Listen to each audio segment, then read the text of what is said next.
Yes बच्चों, अभी ICA module हम कंप्लीट कर चुके हैं। अब मैं करने जा रहा हूँ class text book investment property का क्लास टेक्स्ट बुक में self study questions. I will go for self study questions.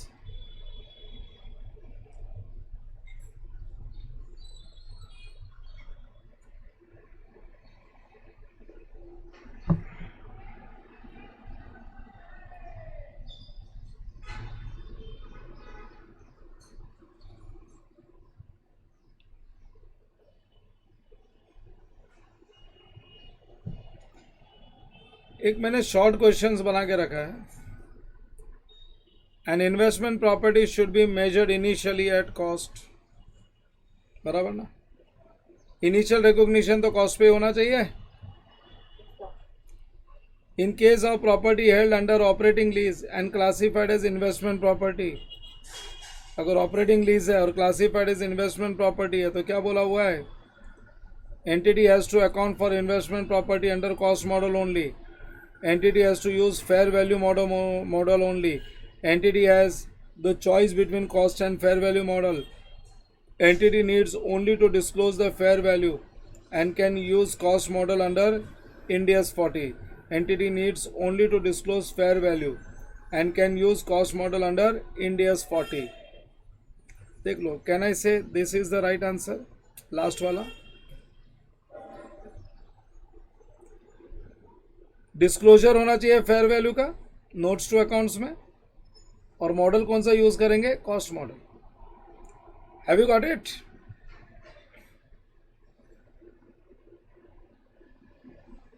Next one, transfer from investment property to plant and equipment are appropriate when there is a change in use. बराबर है?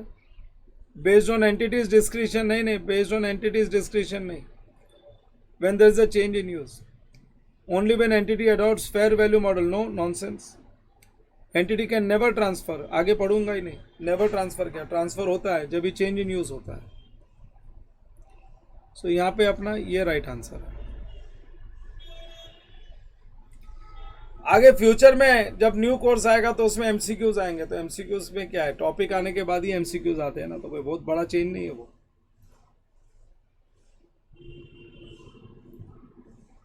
An investment property is derecognized, eliminated from the balance sheet when it is disposed to third party. Definitely, अगर dispose कर दिया तो balance sheet से निकल जाएगा.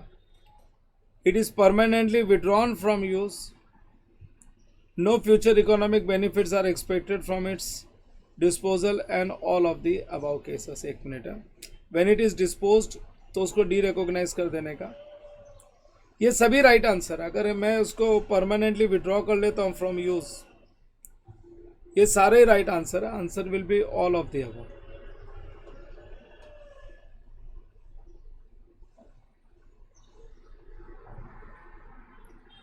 हाँ, ये सेल्फ प्रैक्टिस क्वेश्चंस है. सेल्फ प्रैक्टिस क्वेश्चंस भी हम लोग गो थ्रू कर लेते हैं. क्वेश्चन नंबर 1, के limited is a supplier of industrial products. In 2013, company purchased a plot of land on the outskirts of major city. एक बड़े शहर के दूर, शहर से थोड़ा दूर बाहरी हिस्से में हमने ज़मीन खरीदी है. The area has low cost public housing and very limited public transport facilities. आज तो उसमें लो कॉस्ट पब्लिक हाउसिंग है और ट्रांसपोर्ट फैसिलिटीज़ भी बहुत कम है, लेकिन government has plan to develop the area as industrial park in 5 years time, and the land is expected to greatly appreciate in its value if the government process the plan. अगर government ने ये plan process कर दिया तो ज़मीन की कीमत में बहुत बोलते हैं ना बढ़त होने वाली है. K limited's management classify such property as undetermined future use. अरे अनडिटरमाइंड फ्यूचर यूज, अगर तुम तुम्हारे खुद के बिजनेस के लिए यूज़ नहीं कर रहे हो, अगर तुम उसको खरीद के बेचना नहीं चाहते एज इन्वेंट्री, तो वो कैपिटल एप्रिसिएशन के लिए ही रखा हुआ है, तो उसको इन्वेस्टमेंट प्रॉपर्टी ही मानेंगे. Management should classify the property as investment property although management has not determined the use of the property after parks development take place. वो नहीं डिसाइड किया कि क्या करेंगे इसका. In the medium term the land is held for capital appreciation, सीधा सीधा हमने कैपिटल एप्रिसिएशन के लिए हेल्ड किया हुआ है. Standard considers land as held for capital appreciation if K Limited has not determined that it will use the land either for owner occupied property or for short term sale in ordinary course of business. So India's 40 apply होगा. एकदम cute answer है, properly दिया रखा है, दे रखा है, जो चाहिए वही है. Question number 2. M Limited owns a hotel resort which includes a casino housed in a separate building. That is part, it is not port, that is part of premises of the entire hotel resort. Its patrons would largely be limited to tourists and non-resident visitors only. अब क्या है ना, ये separate building में है ना, it is housed in a separate building. Housed in a separate building का मतलब है this casino can be sold separately, it can be given on finance lease separately because they are separable, rest hotel and casino. So जो hotel हम use कर रहे हैं हमारे business के लिए वो इंडिया 16 है, प्रॉपर्टी प्लांट एंड इक्विपमेंट, और कैसीनो जो हमने रेंट पे दे के रखा है उसको हम लोग इन्वेस्टमेंट प्रॉपर्टी मान सकते हैं क्योंकि ये सेपरेबल है. The owner operates hotel and other facilities on the hotel resort with the exception of casino, which can be sold or leased under finance lease. The casino will be leased to an independent operator. M Limited has no further involvement in casino. The casino operator will not be prepared to operate it without existence of hotel and other facilities. मतलब hotel और other facilities नहीं है, ये separable है. Mainly तो ये है. In this scenario, management should classify the hotel and other facilities as property, plant and equipment, and casino as investment property. ये लो.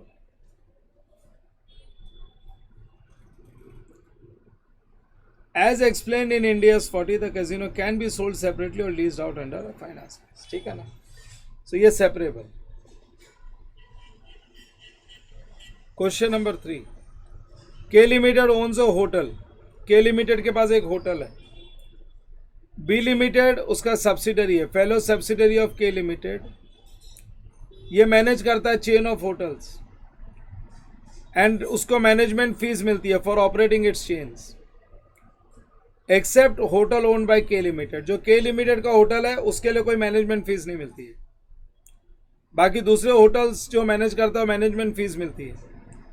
के limited owned hotel is lease to B. क्यों नहीं मिलती मैनेजमेंट फीस? क्योंकि उसने के लिमिटेड ने अपना होटल ही रेंट पे दे के रखा है बी लिमिटेड को कि जो भी इनकम आएगा कमा ले, मेरे को तू भाड़ा दे दे खाली.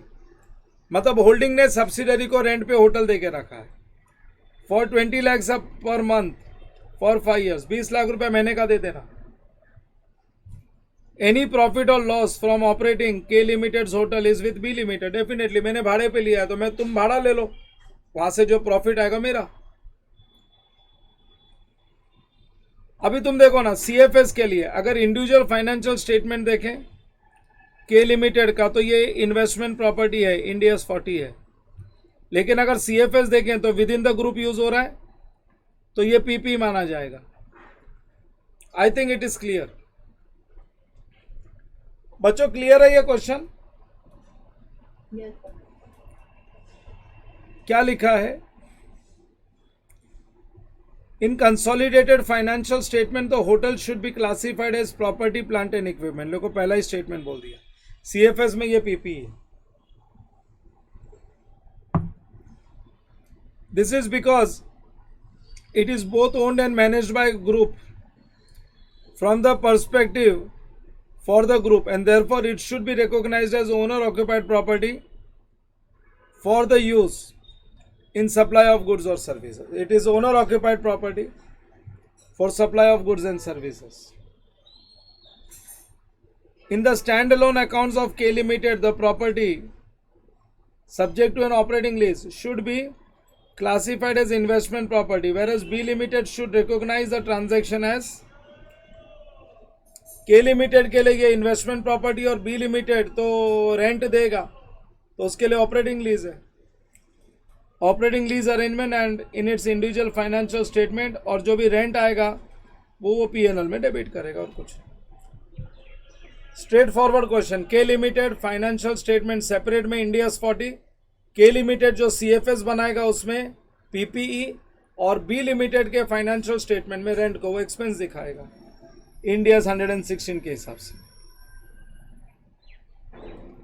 क्वेश्चन नंबर 4 बाद में करते हैं, पहले question number 5। Question number 5 last question है।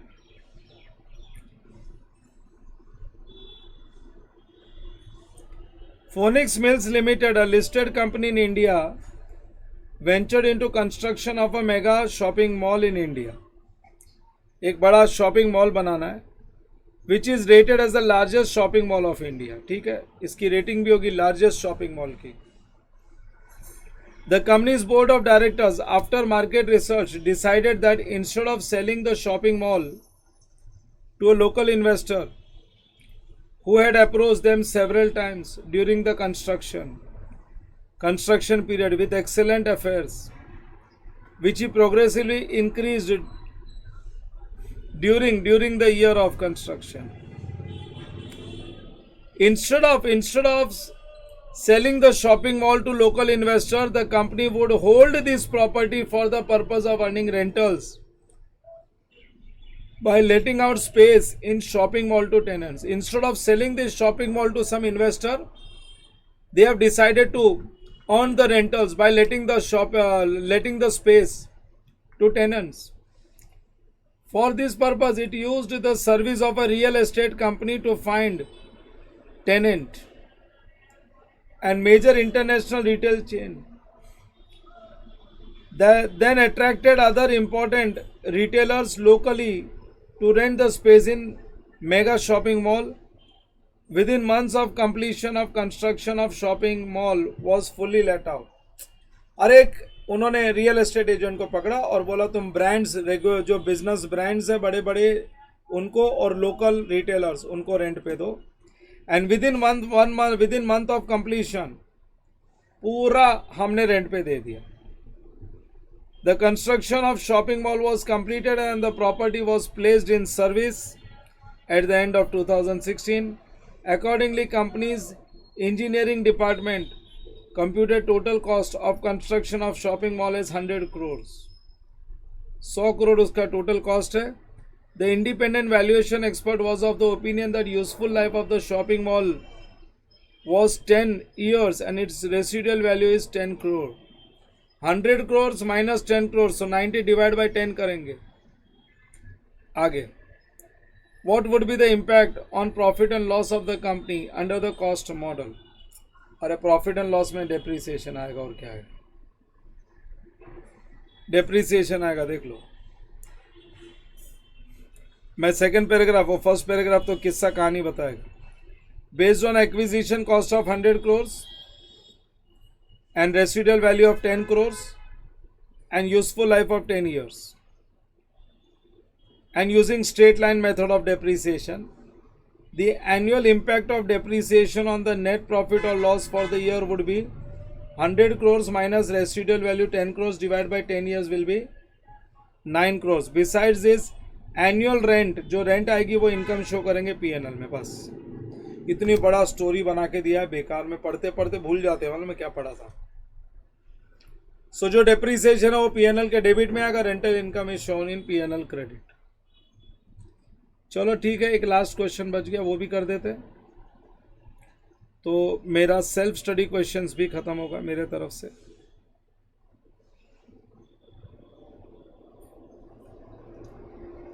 An investment property has been constructing a new cinema on 31st December 2016 and the cinema was nearing completion and the cost incurred up to the date were.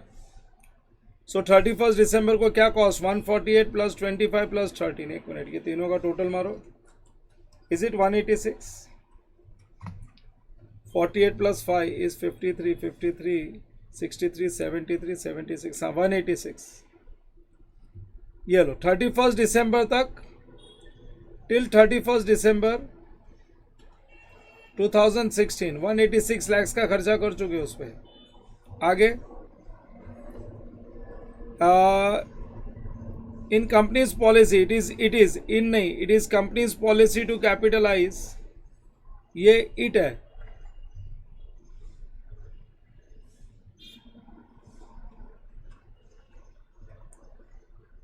it is company's policy to capitalize interest on specific borrowing raised for the purpose of financing construction। बराबर है, borrowing cost तो add होना ही चाहिए।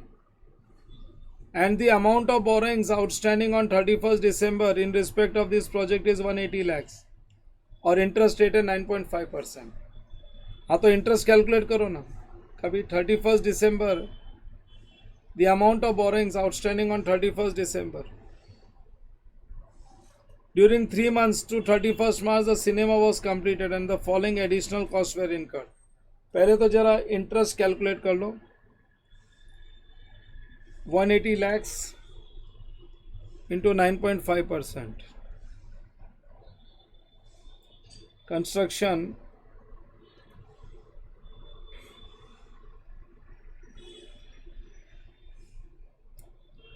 तीन महीने का और 3 महीना लगा ना आगे काम।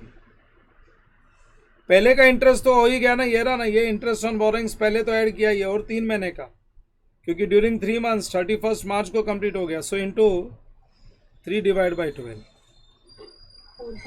4.275 दैट इज 4.3 कर देते हैं।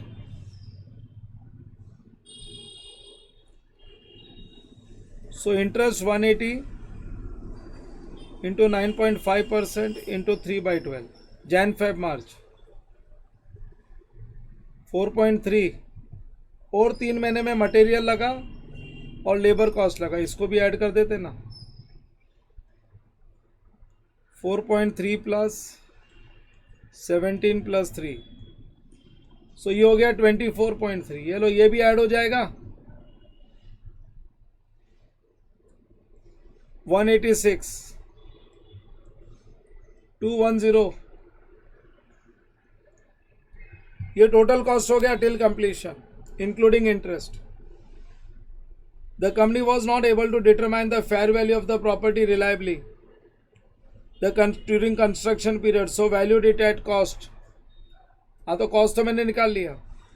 ऑन 31st मार्च 2010, ये 2010 नहीं है, ये 17 है।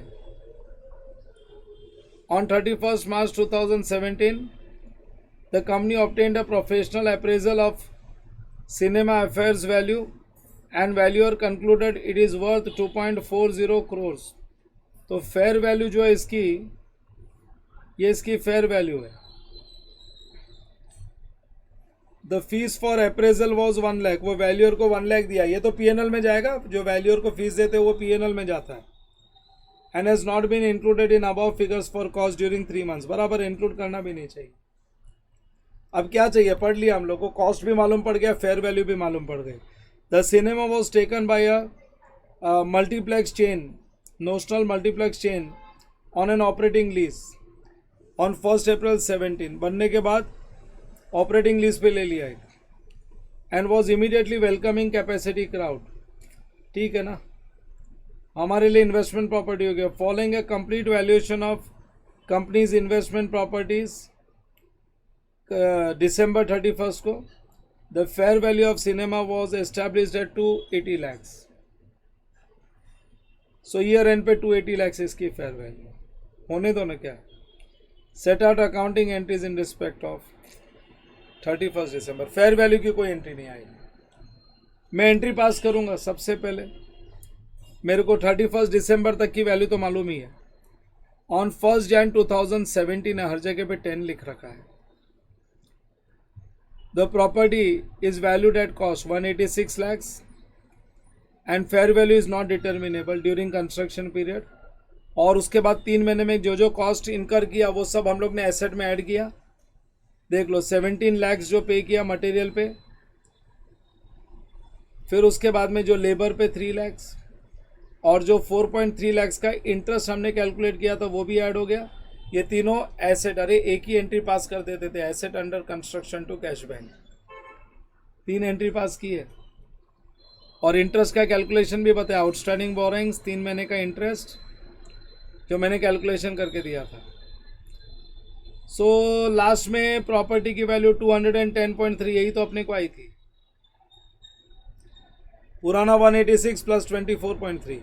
Now fair value of investment property on 31st March 17 and 31st December 17 would be disclosed in financial statement for this period and as per India's 40, वो तो नीचे डिस्क्लोजर में आएगा, बैलेंस शीट में तो कॉस्ट ही आएगा। And fees paid to value और 1 लाख, ये तो पीएनएल में चला जाएगा। एकदम सिंपल, कुछ है ही नहीं question, it's a simple question बच्चों, एकदम सिंपल है। समझ में आ गया तुम लोगों को? Can I take the topic as complete from my side? करो प्रैक्टिस, इसको अच्छे से प्रैक्टिस करो एंड मेक इट थरो। पहला चैप्टर कंप्लीट, नेक्स्ट क्लास से मैं नया चैप्टर शुरू करूंगा। जो चैप्टर मैं करा देता हूं उसको रिवीजन करके परफेक्ट कर देने का। मेरे तरफ से मैं तुमको एकदम सिंप्लीफाई करके देता हूं। लोग मेरे को ज्वाइन इसलिए करते हैं, इफ़ यू ज्वाइन मी, तुम्हारे दिमाग में यही रहता है कि इंटर में हमको अकाउंटिंग स्टैंडर्ड्स बहुत अच्छे से समझ में आया था, एंड सीए फाइनल में we have only accounting standard Ind AS, कोई टॉपिक्स नहीं, खाली इंडियस ही होता है। सो वो सेम चीज़ तुमको यहाँ पे भी मिलेगा, सिंप्लीफाइड फॉर्म। वो कैसा भी देने तो मैंने उसको तुम्हारे लेवल पे ला के रख दिया। हाँ, तुम्हारा काम है प्रैक्टिस करके परफेक्ट करना, वो तुम नहीं करते हो, वो तुम्हारी गलती, वो मेरी गलती। सिलेबस बड़ा है, वो मेरी गलती नहीं, इंस्टीट्यूट ने रखा है। हाँ, उसको सिंप्लीफाई करना मेरा काम है, और सिंप्लीफाई करने के बाद रिवीजन करके दिमाग में फिट करना तुम्हारा काम। इससे पूरा सिलेबस ध्यान में रहना चाहिए। चलो दैट्स इट। और मेरे को वो नखरे नहीं आते, वो अमेंडमेंट लेक्चर फालतू के निकालते रहते। कहीं पे कुछ अमेंडमेंट होगा तो निकालूंगा, नहीं तो नहीं। वो 2-2 घंटे के लोग लेक्चर निकाल के देते, वो फालतू टाइम पास नहीं करता। कुछ सही में अमेंडमेंट है, मैं डेफिनेटली निकाल के दूंगा। बाकी अकाउंट्स में कोई ज़्यादा भारी चेंजेस नहीं आता है। चलो that's it, you may leave for the day, my topic is complete. Next class नया चैप्टर शुरू करेंगे।